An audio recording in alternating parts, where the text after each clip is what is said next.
Hi, I'm Mac McCarthy, and I help people with their breakups. And today we're going live because I've been doing it more often. And how do I get over having a hot ex? This actually comes up a lot in live coaching sessions.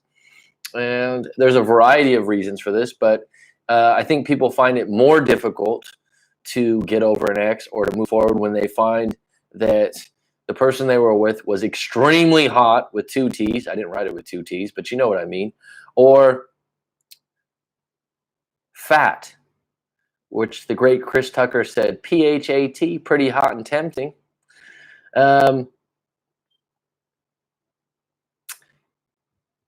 If you are at a point with your ex where you're like, my ex was out of my league, she was out of my league. I hear people say this sometimes, and it just makes me fucking cringe. And it's common. So when I say that, I'm not saying, oh my God, you're crazy to be thinking this. Why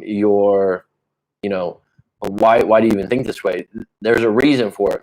First off, let's just be clear. Your feelings and your thoughts about your ex, if things didn't go completely shitty or haywire or bad, this isn't directed towards you, actually, Kyle. This comes up a lot, and it's come up recently, but I know you can relate in some ways. And full disclosure, in my own life, I've never felt like an ex was out of my league, but I've had people make comments that they thought the individual, they didn't use those words, but they insinuated that, and I just shrugged that off like, what the fuck? Because any individual that you pull or you get or you end up having a long-term relationship with, they were attracted to you at some point. And there's something that was there, and it might not have been just physical attraction. Yeah, you could have looked different. Okay. But if you really think about this, and because I didn't write this topic completely out, so I just wrote some questions, and questions get to the matter, get you to thinking. So let's just go. When were you in their league? Think about that for a minute. Obviously, if you guys are together, at some point they must have viewed you as being in their league. And what does that even really mean? So your interpretation of being in someone's league is different than theirs or different than someone else's. If you live in an area, and I've talked about this recently because it was just interesting, where money is highly, highly valued, like Singapore, like Wall Street and New York City. And I don't know, where the people in Wall Street live, but there's just certain subcultures, the financial district in San Francisco, probably Hollywood. I would venture to say being in someone's league doesn't necessarily mean being the best looking. Does it add something? No, I would say in those particular areas like Hollywood would value someone that's eccentric, someone that's cool, someone that's hip, but that's what makes them attractive.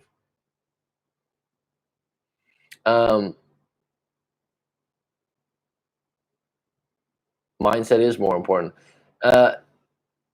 The thing where I'm going with this is that whatever league you think you are in, reevaluate that. Reevaluate the league you're playing in. So let's look at this from a league standpoint, right?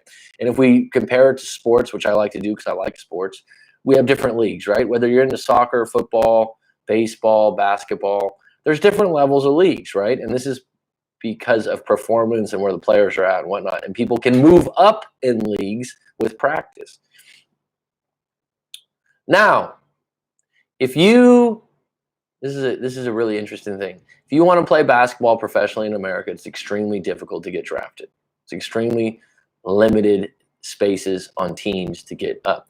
Now, there's a player that the Warriors just drafted or picked up, and he's playing in Mexico. Now, Mexico, I don't know much about their professional leagues, but I would say someone that is having trouble making it on one of these leagues in America, they're gonna ride right into Mexico, and they're gonna be doing quite well. And this guy has been doing well, right? So what I'm saying is maybe you need to change the league you're playing in.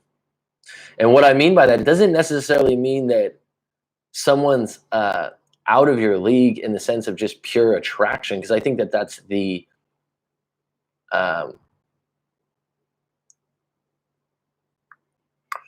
what do you mean, May? Yeah, no. I'm just dissecting this with you, so I'm speaking out loud. This is not something that I've been doing scientific research on, right? This is a discussion, and this is what I like about live stream. So please. Oh, okay. Fair enough. Fair enough.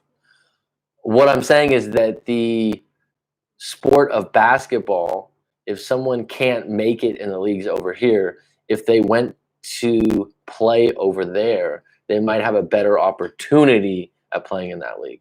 What's up, Rob? If I offended you in some way in regards to that, it wasn't intentional. It's just that like I said, there's a player right now on the Warriors that played in the league in Mexico, and then worked his way up to the NBA. Is my point. So that being said, when were you in their league? Look at where you're at when you guys first got together, and you'll probably see a little bit of a difference in your attitude, your job, your career, how you felt about yourself. And why do you think they're out of your league would be a good question. Is it just pure attraction? Is it just pure physical attraction? If that's the case, then the relationship would never last, because that would create massive amounts of insecurity, and it would probably increase over time. And so I think that's something to do with your own security. And how many times, and this is a question deeper down the list, how many times in your life, looking back, have you met a couple or worked with a coworker and met his girlfriend or boyfriend, or vice versa, or husband or wife, and you thought, oh wow, I thought that they would be with someone more attractive, physically attractive, and then you're like, how did they end up with them? Or you're just at a restaurant and you're like, that's an odd couple, that's awkward. This kind of judgment or interpretation is natural. It's what human beings do, right? But your scorecard of what's in someone's league is not what their scorecard is. And let me add this little caveat to the whole situation. There's intangibles, which, again, if you follow sports, some of the greatest players to play any sports, what kind of differentiates them isn't their pure talent or athleticism. It's the intangibles, their will to win, their ability to be clutch, their ability to see things that other players don't see, their consistency, their ability to play hurt. So would that fall into, when you're in a relationship, that some small intangibles increase attraction and add up in someone's book? Next question: how do I get over having a hot ex? Well, why do you believe your ex is so hot? Is it just physical attraction? Is it what your friends and family say? Is it that they have beautiful pictures on Instagram? Because think about this: Instagram and picture taking, there's a lot of fakeness involved. Let's be honest. There's Photoshop. I mean, there's some people, I see their pictures and I'm like, wow, that's a really good picture. It's not really how they look in person. It's just lighting and technique. So why do you believe that you can't get over that, or the fact that you can't find someone that's just as hot or equal?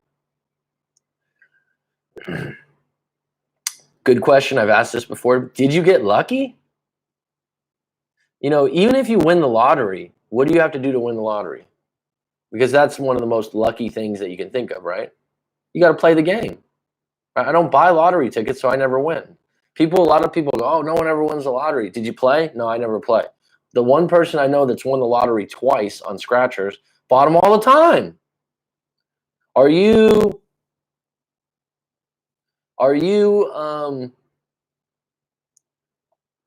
putting yourself in a situation to meet more hot women, or women that you perceive as hot or interpret to be hot? Are you putting yourself in a situation to meet those women? If you live in Timbuktu, I don't even know. Timbuktu is actually a real place, I believe.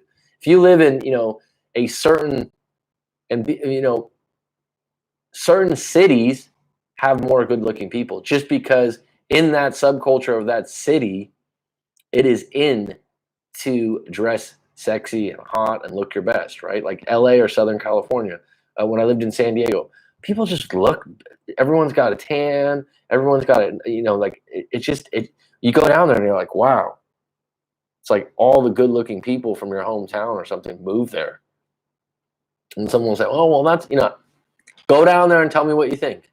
Go visit a place like Southern California and tell me if the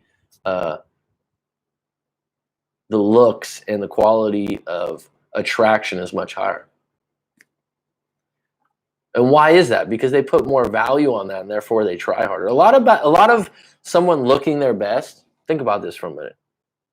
As far as attraction goes, a lot of there's natural beauty or attraction, but there's work put into looking your best, right? If someone's gonna be cut up and have a six pack, that took them work. If a woman shows up in a really nice short skirt, high heels, low cut, she's got to walk in those heels. She probably put on some makeup. She probably got her hair done. She looks fabulous. She looks great. She looks wonderful. She looks hot. But it took some work. And it took valuing looking your best. And so a lot of times looking good or looking your best just involves you saying like, all right, I'm gonna look my best. And then just doing the little extra things, like getting a regular haircut or going out and shopping for clothes that better fit you. There's small little things that you can do, right? So good afternoon, Mac. How you doing, mate? I'm good. Dylan, it's been a long time. Catherine 1209. Hiya to you too. Kyle, it's always been a pleasure. In my opinion, League and SMV are mainly psychological. Now, money and looks matter as well, but mindset is more important. Yeah, money and looks does count, and it definitely counts more, I believe, as you get older, especially money, because the idea of when you get older and you're considering in your 30s and 40s of settling down and possibly having a family, money counts, right? You need to take care of yours. Good morning, everybody. As long as it's just a different league and not a different sport, you will be fine. Good point. Mayretha, yeah, no, sorry, but is now how it works if you change to Mexico. Okay. If I offended you, my apologies, not my intention. Arriving, hanging in the snow. That's funny. A friend of mine that lives in Germany just sent me a text showing how cold it was because she just came to visit in Thailand, and I was like, I can't even imagine that. A hot X. I've had a couple of those. Well, good for you, Rob. Did you have a moment, Rob, when you were thinking to yourself, God, I'll never meet someone like that. They were out of my league, or I can't do that well again?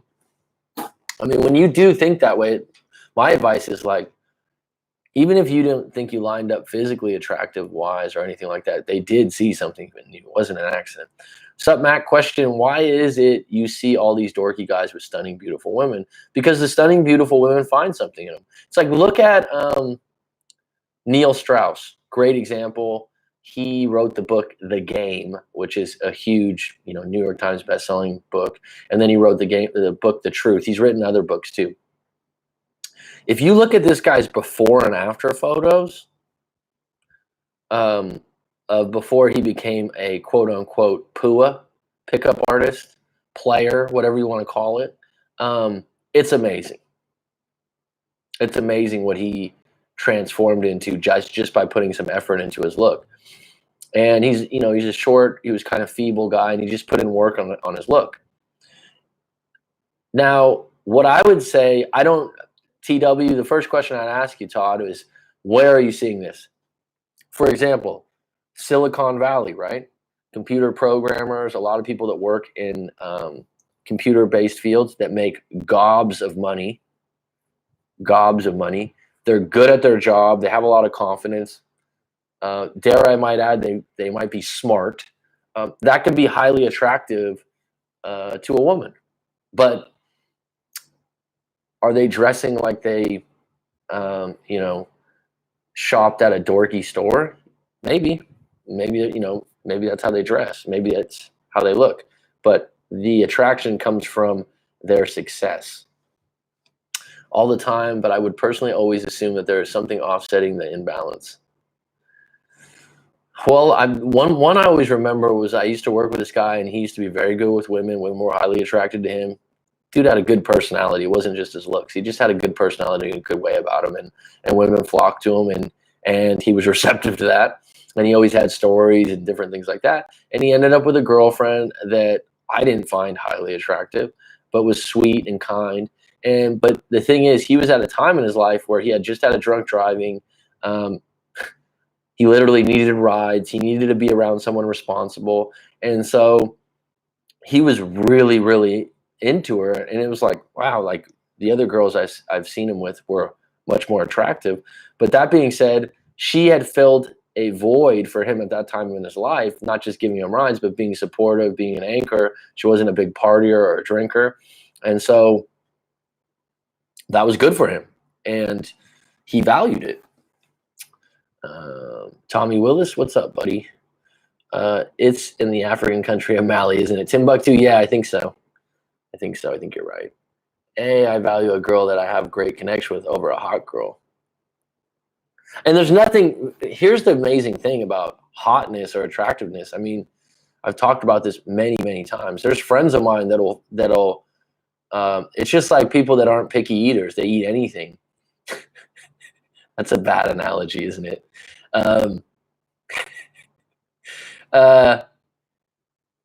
They basically they'll be like, oh, check out that hot chick. And I'm like, where? And in my head, I'm like, yeah, she's cute. She's okay. What? Oh man, like the judgment of who's hot and who's not. I think societal wise, we just assume everyone follows the same narrative, and it's not true. It's just not true. And some people are more picky for sure. What's up, Jen? Vacaville's finest, merchant in Maine.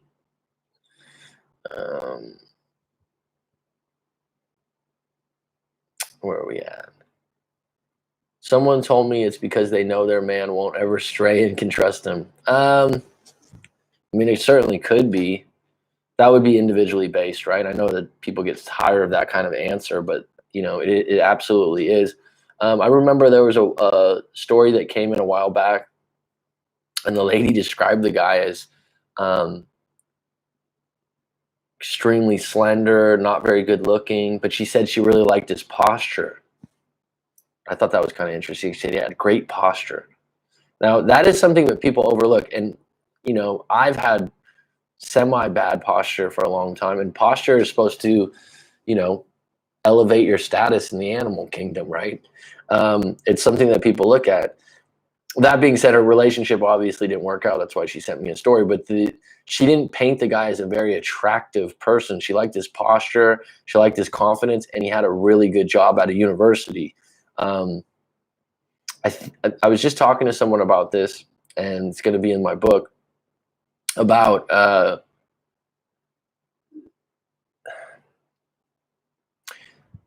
going back and looking at different parts of my own life, and you look at happiness in this broad term of happiness. And I said something that's been a part of moments in my life or periods or pockets of time where I'm like, damn, I was really happy during that time. And I'm not saying I'm not happy now, but you just look back and I was like, that was a great time. And I said, yeah, I had good camaraderie where I lived. I had good camaraderie at my job. And I think camaraderie is way overlooked as far as happiness. And I also had a job or things I was doing that I was proud of, and I was privileged. Think about that for a minute. I think someone could maybe agree with that, like in the military. You're proud and you're privileged. Camaraderie is good. And you talk to a lot of people that do a lot of time in the military, they like it. They enjoy it. I'm sure it's not a great experience if you're in war, and I've never been there, so I can't speak on that. But they enjoy it, and what's involved in there? Camaraderie. I would hope you're proud and you're privileged. And those three things, if you kind of look at your life and you look at things that you're unhappy with, let's just say a job, and you go, how's the camaraderie on a scale of 1 to 10? All right, if it's like a 3 or a 4, it's lacking. If it's probably extremely unhappy to go there, regardless of the pay or the schedule. Those are different aspects. Are you proud to do that job? When someone asks you what you do you like talking about it? Do you feel like it's a privilege? Do you feel like you're actually lucky to be doing what you're doing? Good question, right? Daniel Calimere Montero, what's up? I might have myself a girlfriend soon, but that's what she hopes will happen. Well, Dylan, I wouldn't want to be living my life with what someone else hopes will happen. I would be focusing primarily on what does Dylan Bryant want. I work in computer-based fields, and The mic is scratchy? Is that true? Oh, it's the fan. It's the fan in here.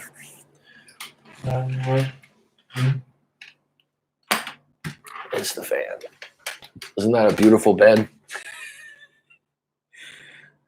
I think I was at a cell or something somewhere. Oh.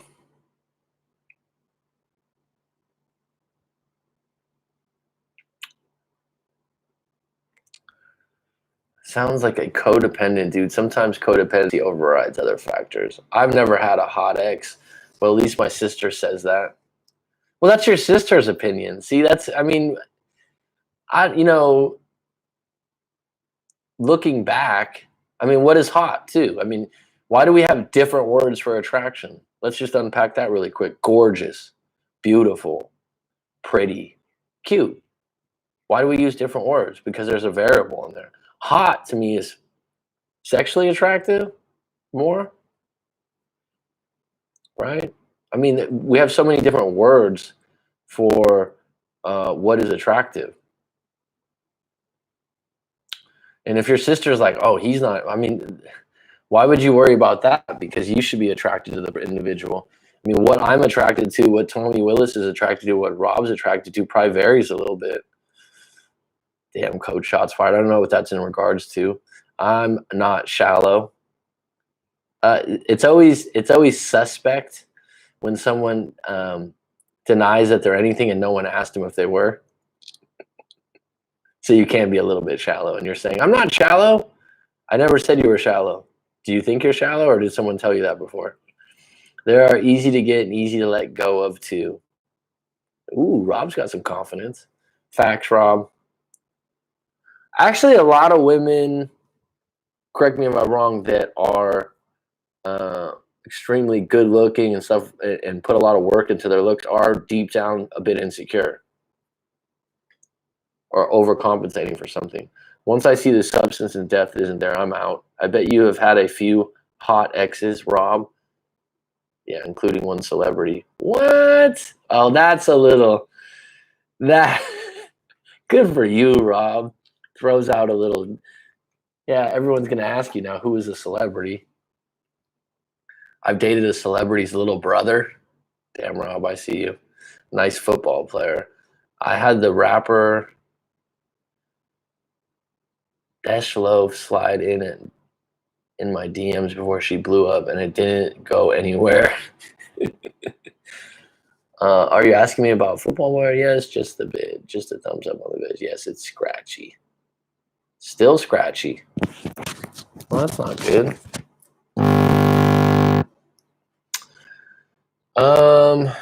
Is it still scratchy? Camaraderie is 10 plus, wouldn't leave that job even for more money. That's not fantastic, Jen. That's proud and privileged. I've dated women that were mediocre in looks and treated me like a king. As to the hot girls being demanding and materialist, I'd rather have the normal girl. Right? I mean, and then what you're saying right there, treated you like a king is something that you highly value. Where some other guys would highly value the fact that, you know, they show up to a dinner party and everyone goes, damn, that's your girl? I'm saying I'm not shallow because I don't have any hot ex. I think because too close to the mic. Really? Hello. Can't change it now. I'm not going to change my shirt or something like that. We'll see. Mediocre in looks. Wow. Mediocre in looks. What do you mean? What's up, coach? Once I had a girlfriend that sex was out of my league. I was 27 back then. When the relationship ended, oh man, that was hard to forget till this day. That's a whole other topic, but I think Azam, who was, I don't know if you're still on,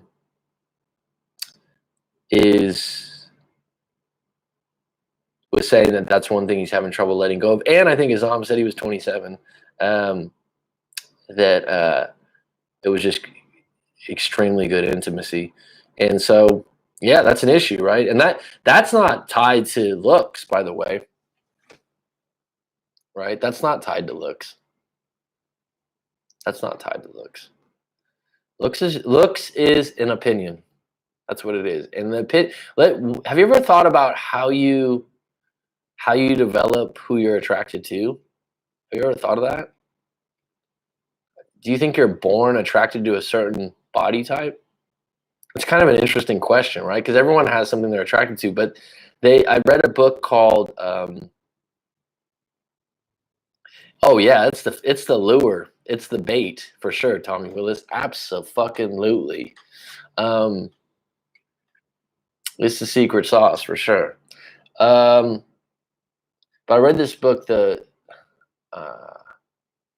like switch. I forgot what it was called, but it was an FBI agent talking about how you get someone to trust you and how people like you. And one of the biggest ones, I've talked about this before, is just being familiar with someone. And so a lot of people are attracted to people that look similar to someone that they hold in a high light. So a lot of times people say, you look like this actor, or you look like my brother, or you look like one of my best friends in college.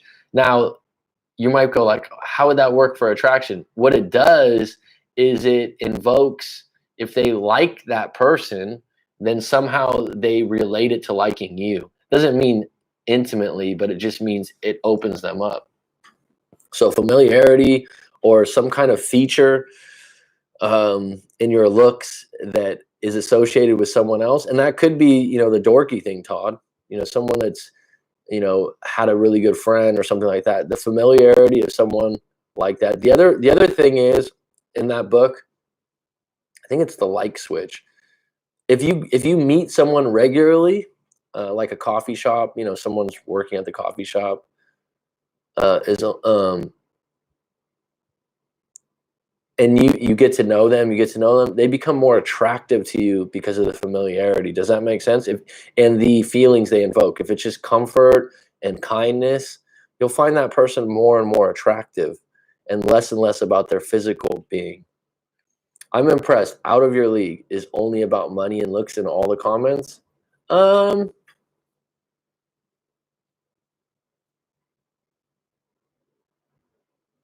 What would you? Well, instead of looking at all the comments, what would you say would be out of your league? I think those are the ones that come to people's minds first. I don't think people are being shallow in that way. I think that's Western culture overall. But I would add, I think it's where you're at in your life. I think the age that you're at in your life. If you're in a situation, and let's unpack this a little bit. The money part, I don't think that's as much as an issue when someone's in their teens to their early 20s, because they're able to go out with someone that they really enjoy their company, that's fun, that's eccentric. When you get in your 30s and 40s, you're thinking about kids, or you're just thinking, I got to take care of myself, I got to pay rent. I think that having money and the ability to take care of yourself is paramount. Doesn't mean you need to be rich, but you need to be self-sufficient. The amount of people I've talked to before that are in their late 20s, early 30s, and they're living with their parents, right? I'm not talking shit, because I know the world's tough out there, and sometimes you fall, and sometimes you got to take some times and regroup and maybe save up some money. But it definitely affects your chances with getting a woman if you're in your late 20s, early 30s, and you're living at home with your parents. And there's people I've talked to that have money in the bank, and they're just like, I really like living with my parents. Wow. If you're taking care of your parents because there's an ailment or something, that might be a different twist to it. If you're doing it temporary, I understand. If you've been doing it for like 7, 8 years, 5, 6 years, you're developing a really bad habit. Intelligence level is another one. I would say that, as someone, those are two more important in my opinion, Tommy: maturity and intelligence. And I would say that women value that more as they get older. And I would say that men value that more as they get older too. I definitely do, because I like to conversate and I like to talk. And this is something interesting. What is an intelligent conversation, right? I was just out with someone recently, and they were talking about how much they like politics. I don't like politics. It's not something I enjoy talking about. It's not something I'm not going to dive into. I'm not going to get passionate about. I'll give you my fucking opinion on stuff.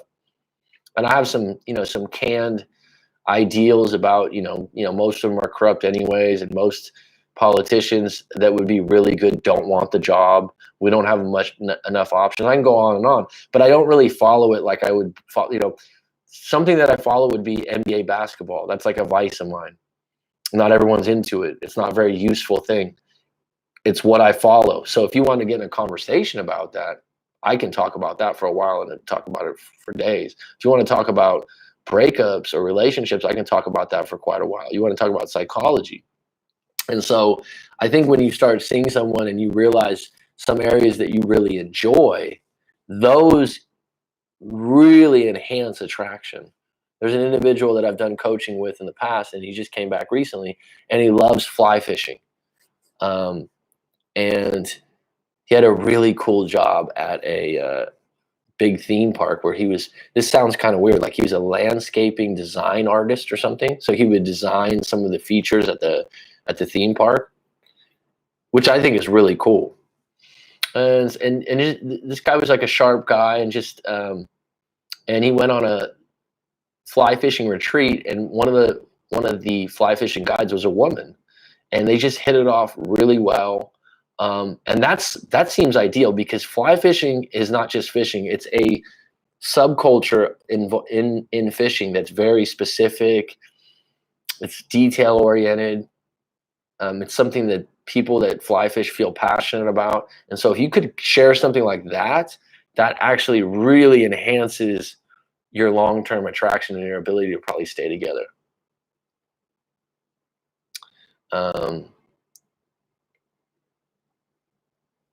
Not a materialistic girl, because she didn't pretend to be fake. I was attracted to that much more.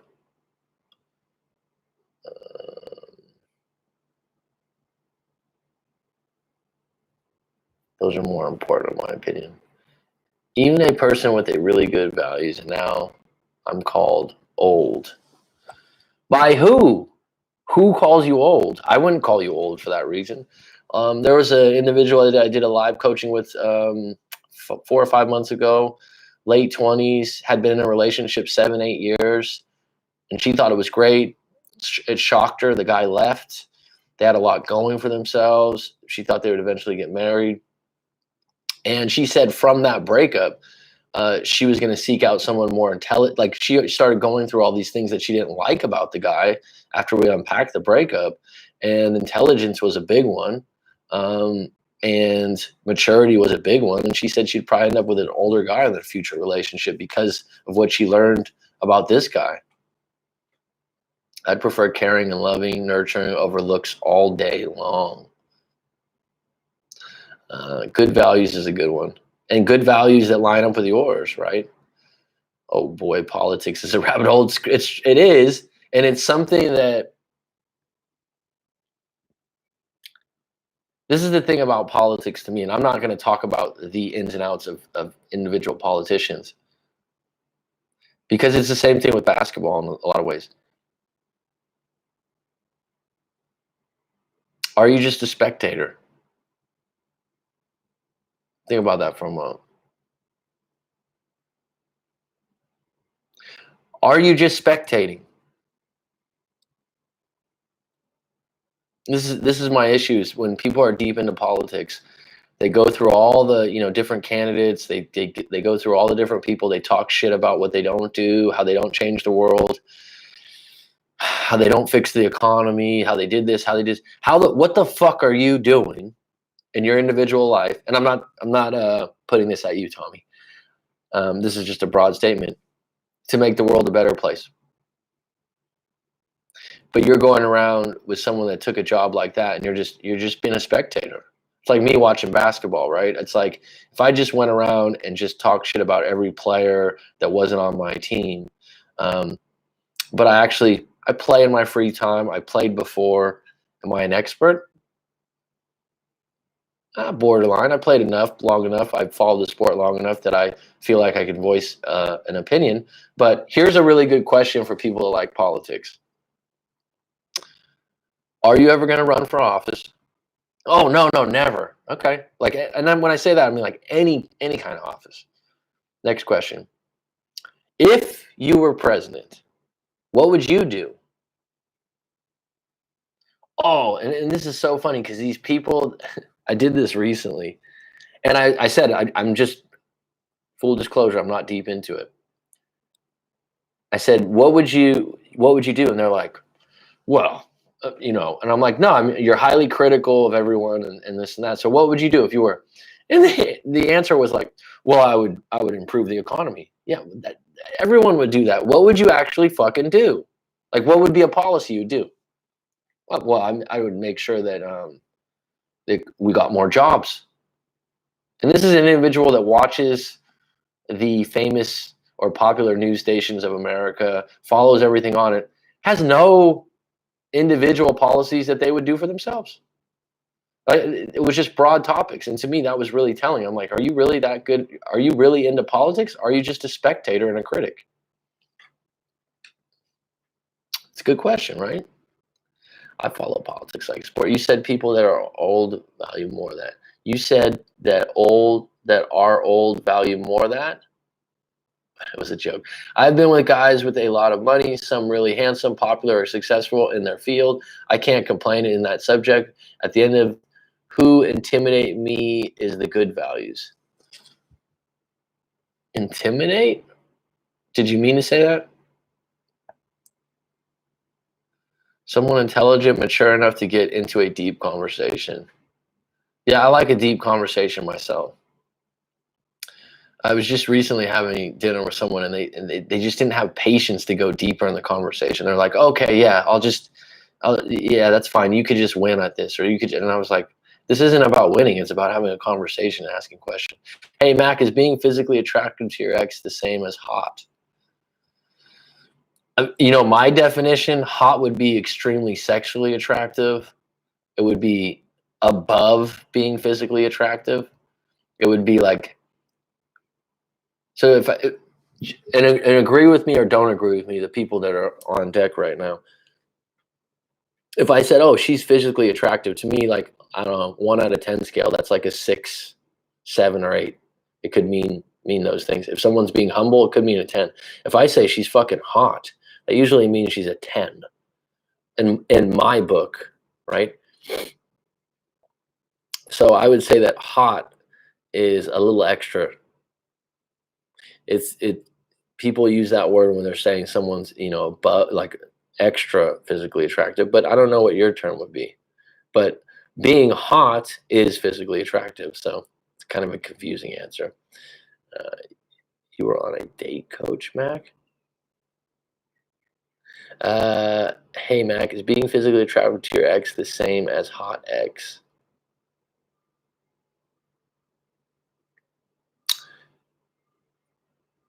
That's when I feel they're not out of my league, but in a high league. That's a good way to put it. That's a good way to put it. I would say that if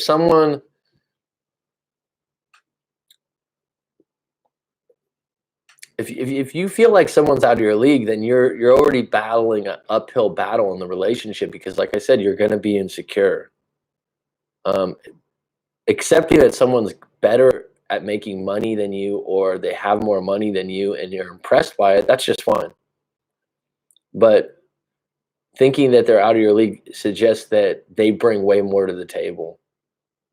I can't talk about politics because I don't know anything about it. That's the best way to be if you don't. Because to me, you walk into a politics conversation, you don't know anything, you don't know a lot about, and you try to be, you try to have a conversation that you know more than you do, and people sniff that out, and it makes you uncomfortable. So I'm the same way. I go, look, I don't really follow it. I'll give you my opinion, but I don't follow it closely. Everyone has a political science degree from the University of Facebook. Great point, TW, Mr. Willis. So when people talk about politics, I say I don't watch the news. I don't watch the news either, right? Good answer, Mary. Avoid going down that rabbit hole with someone like me. Well, it's not just that, but if it's like Tommy, if you're into it and you follow it, you don't really want to, you don't really want to talk to someone. It would be uncomfortable. Now, if someone goes, I don't know, this is what I do sometimes. I'm like, well, what's new? And I'll let someone tell me about it. So I'm not going around going like, oh, I know this, I know that, because I don't watch the news in that aspect. So if you have something to tell me that's interesting, I'll let you lead on that, and then I'll be like, oh, okay, and then I'll ask a few more questions. But to go into that and then you don't have interest is also going to create a conversation that's not very good. A girl can be hot to me even if others view her as a 5. Yeah, I agree, 100%. 100%, I agree with that. I'm going through a long distance relationship situation. Well, just by your name, I've never seen a name like this before. What does a name mean? A31CRZ Giovanni B31CRZ. Damn, that's Minority Report Social Security number or something, huh? Todd Whitmore, though, I agree with you. I think that you definitely can view, well, what a 5 is in Todd's eyes, right? I mean, what he's attracted to.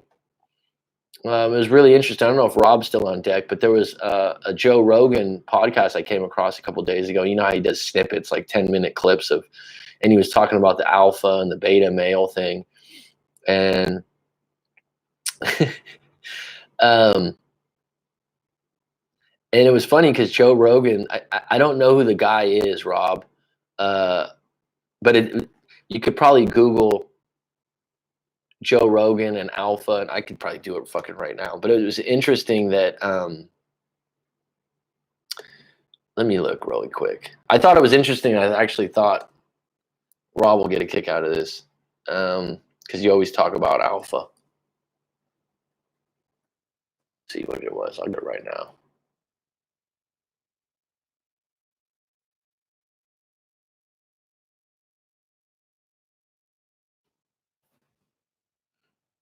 Yeah, the guy was his name's Adam Conover, and the title was Joe Rogan, Are Alpha Males and Beta Males Real? This could be a whole nother topic for a different live stream. And this guy's arguing that scientifically, talking to, and I'm not quoting him verbatim. He's saying that that's just a general narrative that people just put people in boxes with, and it's actually just not true. There's more nuance to individual human beings than just saying alpha or beta male. And the interesting thing is, is Joe Rogan combats that with, well, isn't it true that females prefer athletic, rich, and I'm thinking to myself, well, Joe Rogan's describing himself. Well, I'll tell you what, Rob, I'll watch it again, and I'll take some notes from it, and we'll unpack it in the live stream. Because I don't want to. I thought it was interesting. I thought the argument that he was making was interesting because he wasn't shooting down the idea. He was just saying he doesn't agree with it completely. So I'll take a look at it, and I'll bring it up in a live stream when I watch it again, and I'll let you check it out because I know you like stuff like that too. Okay, cool, bud. We won't get into it now where I'm like kind of foggy on it. I didn't take notes. I just watched it really quick. If we're gonna have a debate about it or talk about it or unpack it, I'd like to watch it one more time. But I think this has been a good topic. Yeah, Tommy, it's something they're interested in that you're interested in, hopefully. Yeah, I need someone's help with this long distance relationship because this girl is super important to me and I don't want to lose her. Well, I would say the best thing to do is send in your story to writemac.com. And the people that are on my live stream that have done that before would probably agree. Okay,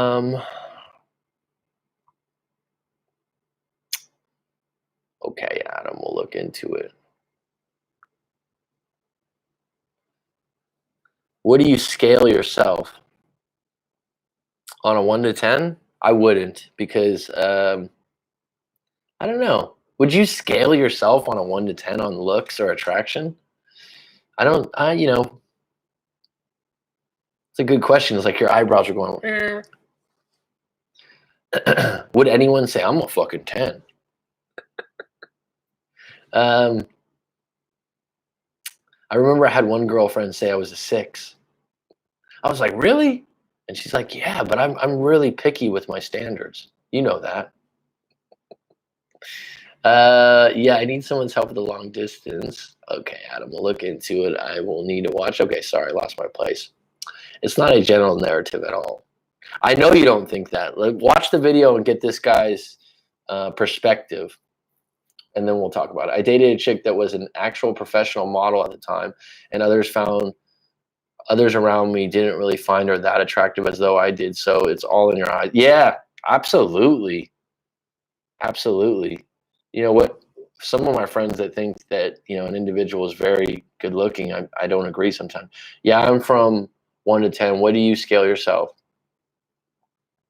I wouldn't scale myself. I mean, um, I just wouldn't. I don't know how to do that.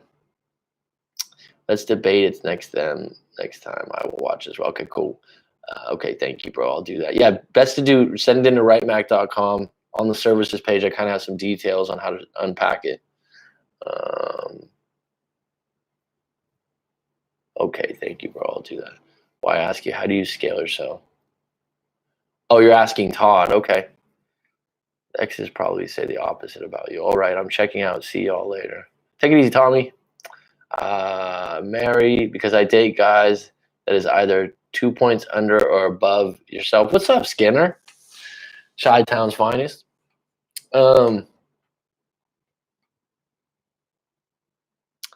So Mary, what do you give yourself on a scale of 1 to 10? So you're saying that they're 2 points higher than you. That's interesting. You know what? I don't really meet women. I just use this 1 to 10 to kind of put it in perspective on something like this. But I don't usually go, oh, she's a 10, or she's an 8, or she's a 7. There is something, though, that there are moments where you just go, ooh, that one, or wow, she's beautiful. And like I said, you don't know why you're so attracted to that person, but you are. That does happen. That doesn't mean they're your soulmate. That just means you're highly attracted to them, and you are. And it could be their features. It could be a small smile. I don't know. I'm a hard 7.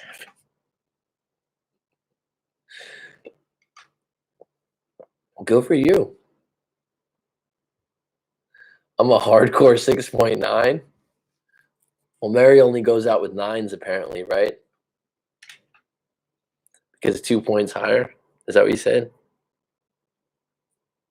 That's funny. It's like, what if someone asked you that on a date? They're like, what an awkward question, right? When they go, what would you scale yourself on a scale of 1 to 10 on your looks? And you're just like, what? I wouldn't scale myself. What were they attracted to?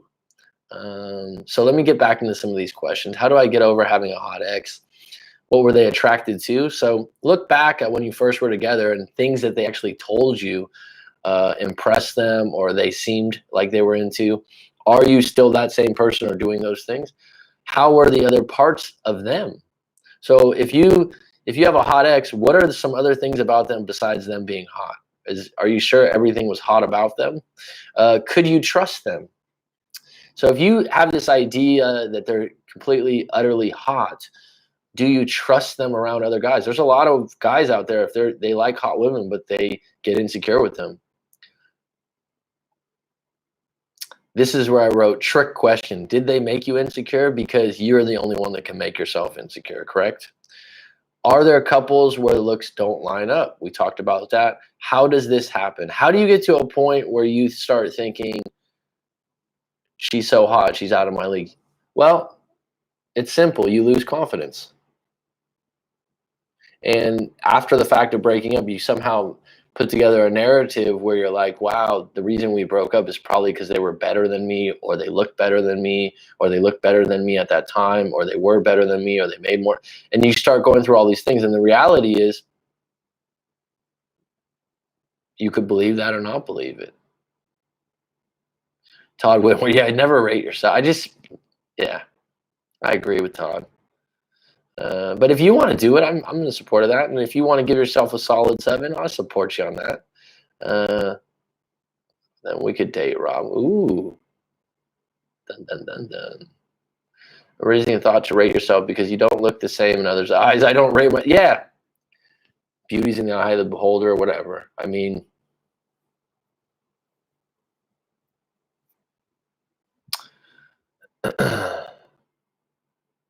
someone was just telling me recently, this is random. I don't know how old Leonardo DiCaprio is, but someone said he's with a 21-year-old woman now. He's got to be late 30s, early 40s. I'm not sure. That's pretty young, man.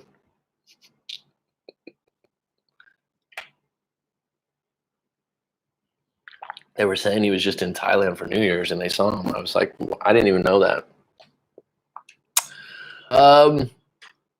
So anyways, we've unpacked this pretty well. This has been a good chat today. I have no idea how to rate myself or others. Maybe I need to learn that skill.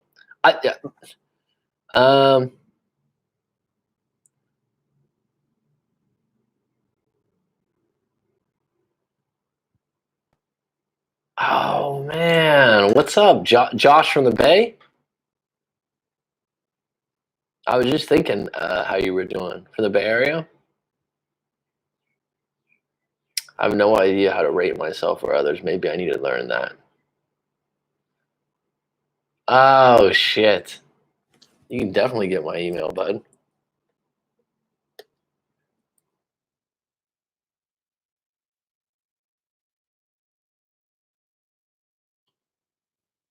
And you were going through it for a little bit too. We had some good coaching sessions, dude.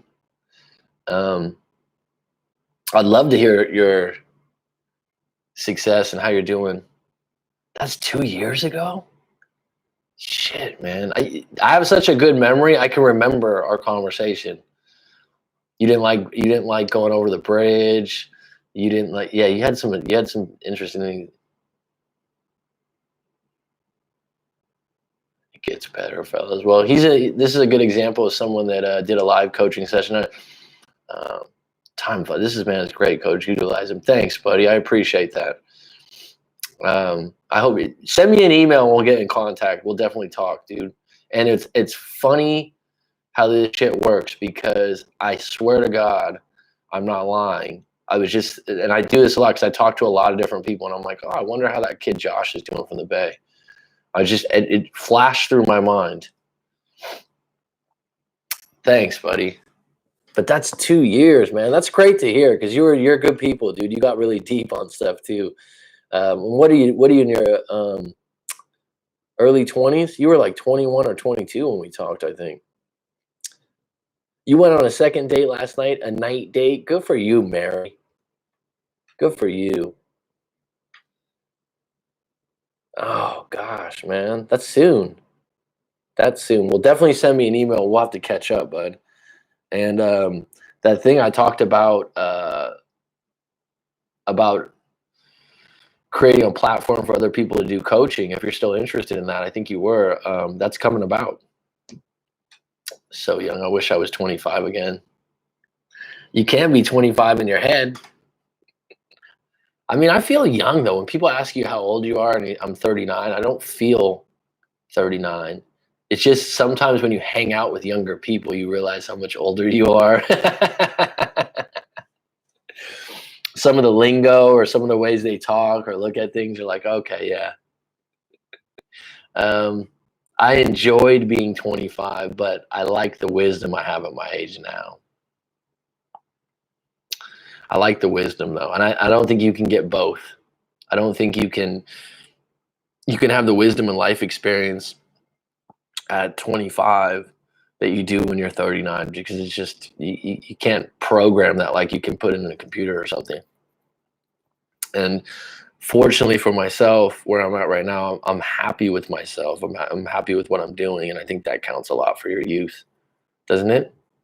And what people lose track of as far as age too, right, is that what's your lifestyle like? That's going to increase your age. It is, Rob. You meet people, and I just had a live coaching session today with an individual. He's 24, and we've talked over the last year a few times. Got a lot of respect for him, and he's a highly mature individual for his age. And that being said, he values the fact that I have more life experience and listens. and he disagrees with some things, which is nice.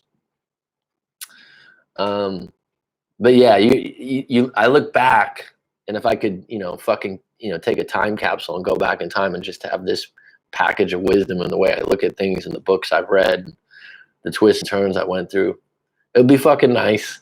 It would be nice. I'm 40 and feel awesome. I'm young at heart, but smarter than ever. That's what it is. Smarter than ever, and wise is the word I use. Yeah.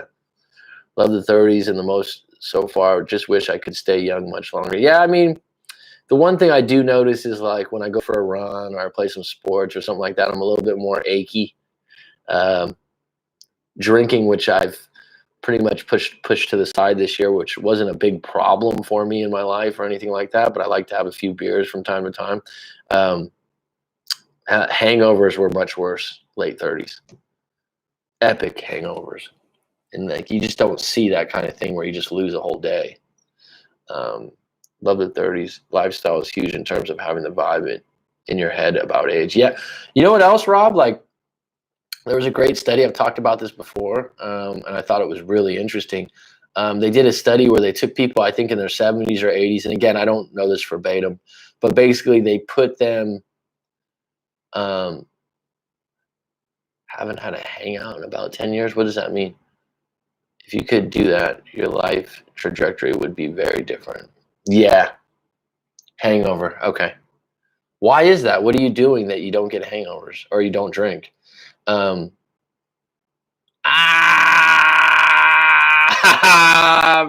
cat. Yeah. Well, Mr. Brash Cat, how you doing, buddy? 39 and sick of it all with a fucked up hairline. Good for you. You get hangovers from not sleeping. Yeah, I just this year I don't really. This year I just I said I wasn't gonna drink for the whole year. I've had a few beers, so we're in late February, 3 or 4 times. Will do, bud. A few times, and I just don't enjoy it as much. And the next day, I could just having 3 or 4, I could just feel it because I haven't been. Yeah. What was it? One thing that gives you kind of a hangover in the morning, Thailand, we use the air conditioning a lot, and if you sleep with the AC on all night, that'll puff up your eyes, and it's not good for you. You haven't had a beer in 3 years or so. Wow, you're a wine drinker. Going back to that study on age, just really quick. Yeah, they had these people, and I think they were in their 70s or 80s, and they took them back to a place to stay together, and they made the whole room 1950s, which was where they were at in their 20s. And they had baseball magazines, and they had the music from the 1950s, and they literally said they took hair samples, how long their nails were growing. They took pictures before and after, and the people looked younger because they had identified with that time in their life as being young. That's fucking interesting. Is your fault I'm having these hangovers? Could be. Could be.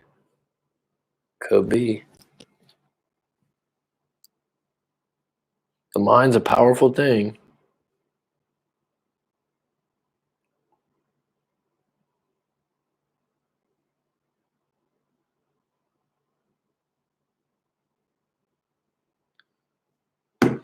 Up on an hour here. Thanks for the likes, folks. So no green beer for Rob this St. Patty's Day.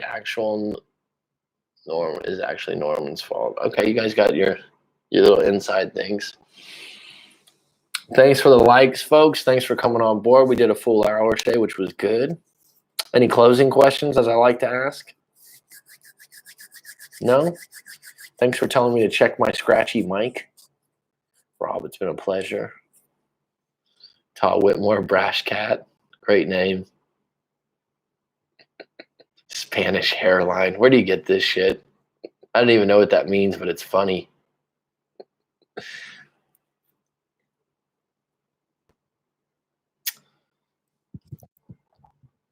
All right, folks, it's curtains right on the 1 hour mark.